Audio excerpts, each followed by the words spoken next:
Ketika abad 21 dimulai, evolusi manusia berada pada titik perubahan, seleksi alam, proses dari yang terkuat, terpintar, reproduksi tercepat dalam angka yang besar. Sebuah proses yang dulunya menjadi sifat-sifat yang disukai manusia, sekarang mulai menyukai sifat yang berbeda.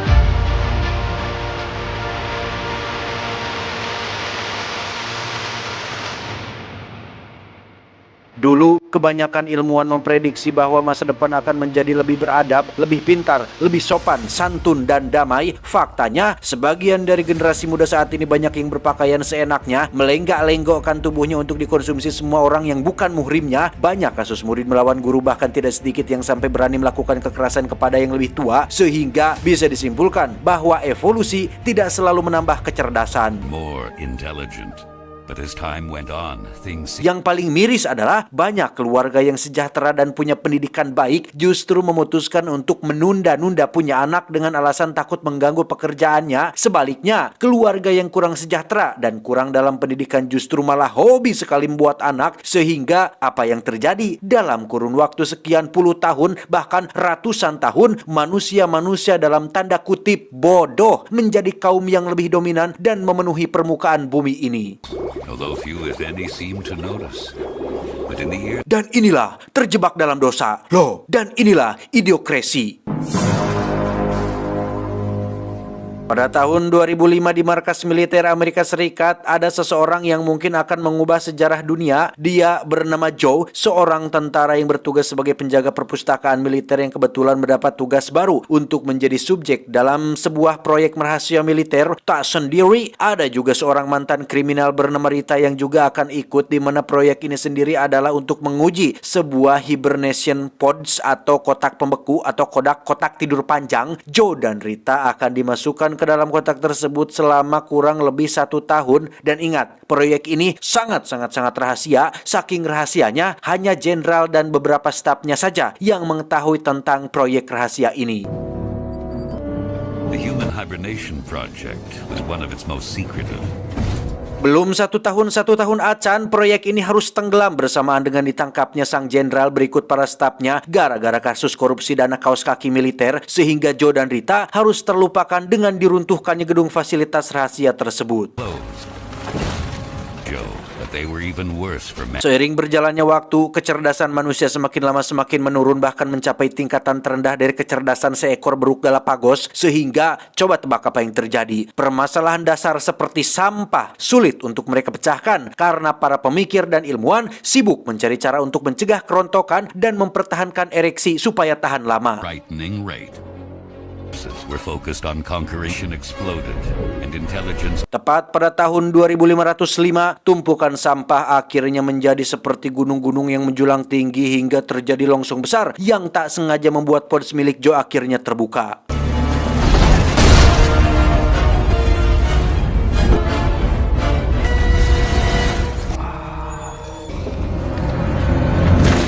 Sampai sini, Joe masih belum menyadari sedang berada di tahun berapa. Bahasa yang digunakan masih bahasa Inggris, tetapi lebih gegerenyeman teh atau terdengar seperti menggumam. Bahkan rumah sakit yang seharusnya bersih dan terawat nampak seperti gedung tak terurus dengan para pasien yang sama tak terurusnya.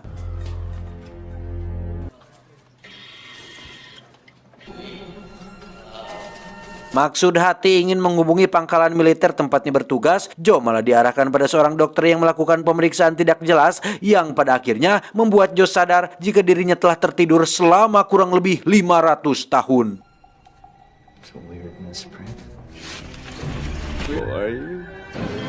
Oh my God! Dan ya, Joe berada di tahun 2505 ketika dunia sedang mengalami krisis ekonomi, krisis sandang pangan, dan segalanya. Bahkan film yang dianggap terbaik dan berhak mendapatkan piala Oscar tahun ini adalah sebuah film yang hanya menampilkan bujur atau pantat seseorang yang berdurasi 2 jam tanpa henti. It won 8 Oscars. Perlu diingat bahwa semua orang di tahun ini memiliki identitas masing-masing berupa tato pada lengan mereka, sehingga ketika Joe diketahui tidak punya itu, maka dia pun ditangkap oleh polisi dan langsung menjalani persidangan dengan hakim dan para saksi yang tidak kalah bodohnya. He would soon discover that in the future, justice Tak diduga, pengacara yang akan membela Joe di persidangan ternyata adalah Frito, orang pertama yang Joe temui ketika baru bangun dari tidur panjangnya, yang karena apartemennya rusak gara-gara Joe. Frito yang seharusnya menjadi pengacara pembela pun justru malah ikut menyudutkan si Joe hingga dia harus dijatuhi hukuman penjara. Oh my God! That is not... Stupid laughter. Di sisi lain, Rita, sang wanita kriminal rupanya sudah bangun lebih dulu, yang karena di zamannya dia berasal dari lingkungan yang kurang berpendidikan, maka Rita tidak terlalu sulit untuk beradaptasi atau nyambung dengan orang-orang di tahun bodoh di tahun ini, yang justru membuat Rita mendapatkan pundi-pundi dolar dari hasil menipu orang yang ditemuinya. Thank you very much, young man. Kembali ke Joe yang sedang diberikan tato identitas yang karena komputer di tahun ini sama lemotnya dengan semua orang, maka Joe kesulitan mengatakan nama aslinya dan justru harus diberi nama not sure atau tidak yakin gara-gara Joe yang kesulitan memahami instruksi dari komputernya. Sebelum dijebloskan ke dalam sel, Joe harus menjalani tes IQ untuk melengkapi data identitasnya yang dikira harus menjawab pertanyaan sulit seperti apa rumus Pitagoras, tahun berapa Pak Jokowi lahir, berapa cucu Nabi Adam, atau berapa jarak antara planet bumi dan matahari. Ternyata pertanyaannya tidak sesulit dan serumit itu. Justru tes ini nampak seperti tes untuk anak kecil, bahkan balita seperti Cipung pun sanggup untuk melewati tes ini dengan sangat-sangat mudah.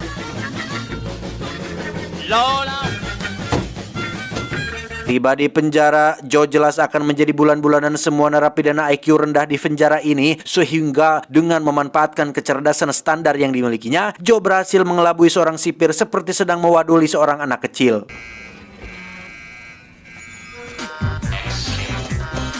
Tidak pergi untuk cari tempat sembunyi, Joe justru mendatangi apartemen milik Frito, si pengacara, untuk memohon bantuannya, di mana Joe meyakini bahwa dirinya terjebak di tahun ini gara-gara tak sengaja masuk mesin waktu yang dibuat oleh militer. Karena ini adalah masa depan, Joe percaya bahwa mesin waktu pasti sudah berhasil diciptakan dan bukan benda atau mesin yang aneh lagi, yang asing lagi, di mana Frito mengiyakan hal tersebut dan tahu di mana lokasi mesin waktunya, sehingga Joe mengiming-imingi sejumlah uang agar Frito mau mengantarkannya ke lokasi mesin waktu tersebut. Disinilah letak betapa konyolnya orang-orang pada zaman ini, karena akibat dari rendahnya IQ mereka, maka Joe bisa dengan begitu mudahnya menipu dan membual tentang penjumlahan matematika yang membuat Frito tergiur dengan tawaran tersebut. Saat mereka sudah jalan itulah secara kebetulan Rita muncul di pinggir jalan, sehingga Joe segera mengajaknya untuk masuk dan menjelaskan tentang apa yang terjadi kepada mereka berdua. Faktanya Rita justru malah nyaman tinggal di zaman ini karena dengan kecerdasan ala kadar yang dimilikinya, dia bisa meraup pundi-pundi uang dari berbagai lelaki hidung belang yang ditemuinya.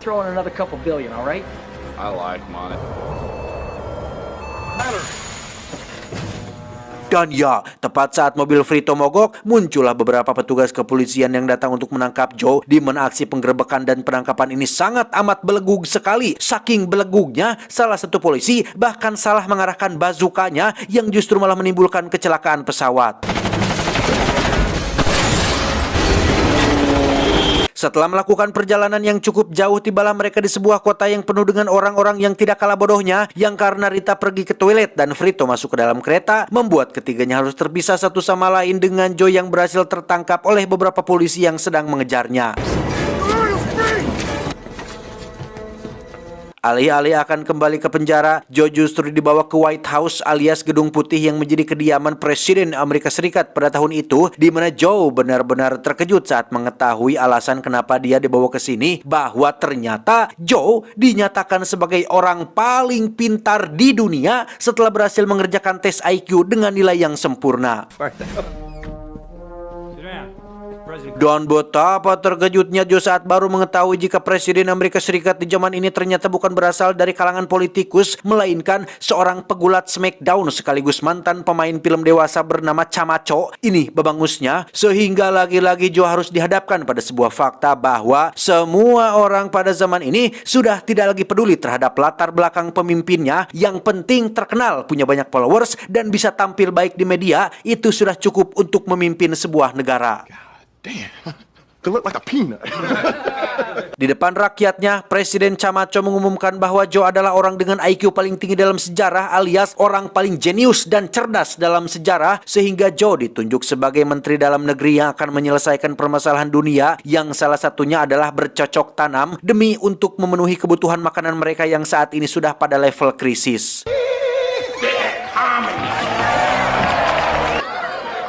Karena ditawari imbalan kebebasan, Joe terpaksa menerima jabatan tersebut meski sedikit pun tidak tahu menahu tentang dunia agraris dan belum pernah kuliah di Fakultas Pertanian Unsil. Joe hanyalah seorang pria biasa dengan kecerdasan biasa yang hanya kebetulan terjebak bersama dengan orang-orang yang bodoh.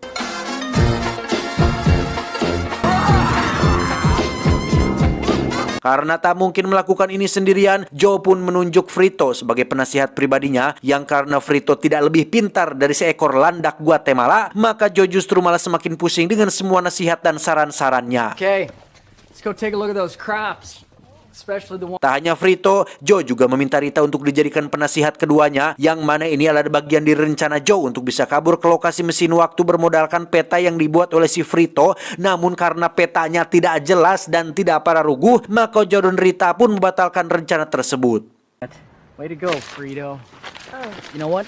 Just make. Kembali ke masalah krisis tanaman, Joe melihat bahwa hamparan ladang luas ini sudah mengalami kekeringan selama bertahun-tahun lamanya, yang sudah pasti penyebabnya adalah kekurangan air. Ternyata air yang digunakan untuk menyiram ladang ini adalah minuman merek Brando alias minuman elektrolit atau sejenis minuman olahraga seperti Ponari Sweat, Mijoe, Extra Boss, dan lain-lain yang diproduksi oleh sebuah perusahaan minuman raksasa yang memang menjadi minuman sehari-hari masyarakat pada zaman ini. Saking bodohnya mereka, air mineral justru adalah air yang menjijikan dan hanya digunakan untuk menyiram di toilet. Sungguh luar biasa kebelegugan mereka semua. They're watering crops with a sports drink?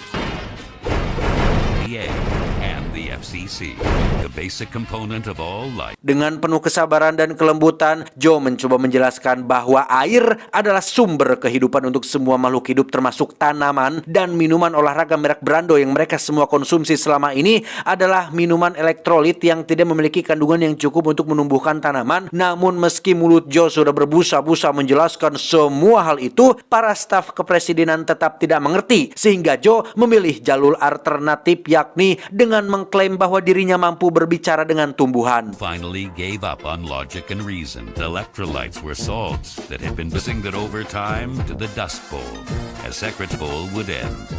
Akibat dari keputusan Joe tersebut, seluruh karyawan perusahaan Brown Doe pun melakukan demonstrasi di depan Gedung Putih untuk menyuarakan tentang keputusan Joe yang sudah menyebabkan banyak dari mereka dipecat oleh perusahaan, sehingga Joe akhirnya disalahkan atas kekacauan yang sedang terjadi. Rehabilitation? One night? Doesn't sound so bad. Very not sure who finds himself in the toilet. Pada akhirnya Joe harus kembali dimasukkan ke dalam penjara dengan kaki yang dirantai pada sebuah batu besar untuk mengantisipasi percobaan melarikan diri, di mana Joe akan menjalani sebuah hukuman khusus, yakni harus melakukan duel truk di sebuah lapangan stadium dengan disaksikan langsung oleh para karyawan perusahaan Brando yang benci kepada sosok si Joe ini.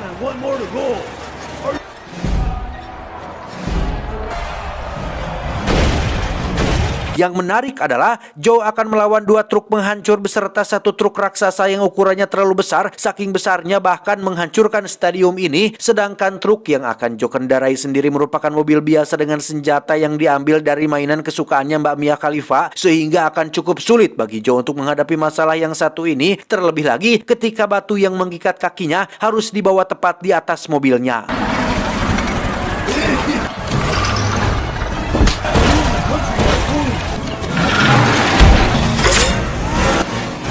Dan ya, Joe berhasil selamat berkat rantai yang mengikat kakinya, di mana semua orang tiba-tiba teriak saat lawan duel Joe masih selamat dan bersiap untuk membakar dan meledakkan Joe di tengah lapangan ini.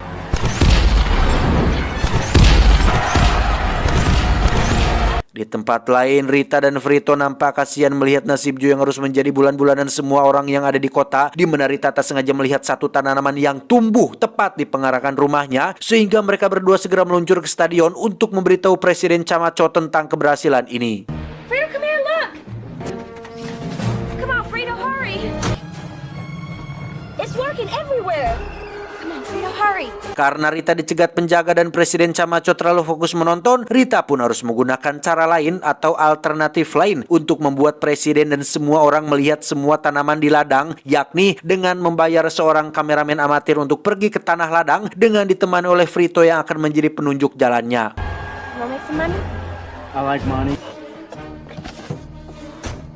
Kembali ke Joe yang masih dikejar oleh lawan duelnya, dia melihat sebuah kesempatan untuk bisa selamat, yaitu dengan meraih sebuah mic dan mencoba untuk berpidato di depan khalayak ramai. Everyone, just take it easy, okay? But I'm telling you, if you put water on... Dengan pemilihan kata yang tepat, nada yang tegas, kalimat yang jelas dan lugas, Joe berharap bisa menginfluence dan membuat haru orang-orang yang mendengar pidatonya. Namun pada kenyataannya, jangankan haru, mengerti saja mereka belum tentu, sehingga jangan salahkan Mas Aldi Tahir apabila Joe akan tetap mati oleh lawan duelnya.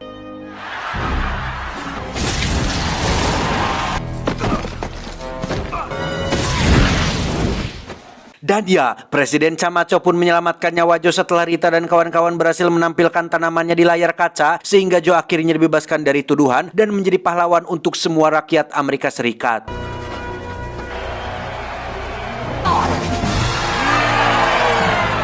Berkat kesuksesannya, Joe pun ditunjuk sebagai wakil presiden dan menjadi harapan yang akan membawa semua orang menuju peradaban yang lebih baik. Sementara mesin waktu yang pernah Frito ceritakan nyatanya hanyalah sebuah taman bermain dengan beberapa visual tentang sejarah di masa lalu. Charlie Chaplin and his evil Nazi regime enslaved Europe. Seiring berjalannya waktu, Joe akhirnya terpilih menjadi Presiden Amerika Serikat dengan Frito sebagai wakil presidennya, sementara Rita diperistri si Joe sebagai orang yang sama-sama berasal dari masa lalu. Joe dan Rita memiliki 3 anak yang merupakan 3 anak paling pintar di dunia pada zaman itu. Sementara wakil presiden Frito menikah dengan 8 wanita dan memiliki 28 anak, sehingga sejarah nampaknya masih akan begini-begini saja untuk beberapa ratus tahun ke depan. Namun setidaknya Joe berhasil membalikkan nasibnya sendiri dan cukup baik untuk seorang pria yang punya kepintaran rata-rata. Tamat ending yang cukup mengbolohokan. Pesan yang bisa kita ambil dari film ini adalah tentang masa depan dan kebodohan, bahwa masa depan yang cerah tidak pernah dijanjikan kepada siapapun karena Anda harus mengejarnya sendiri. Ingat, diam adalah respon terbaik untuk orang bodoh. Saya John mewakili direksi yang bertugas mengucapkan terima kasih dan sampai jumpa di video selanjutnya. Adios. Jarum suntik prasejarah. Cuau, cuau, cuau.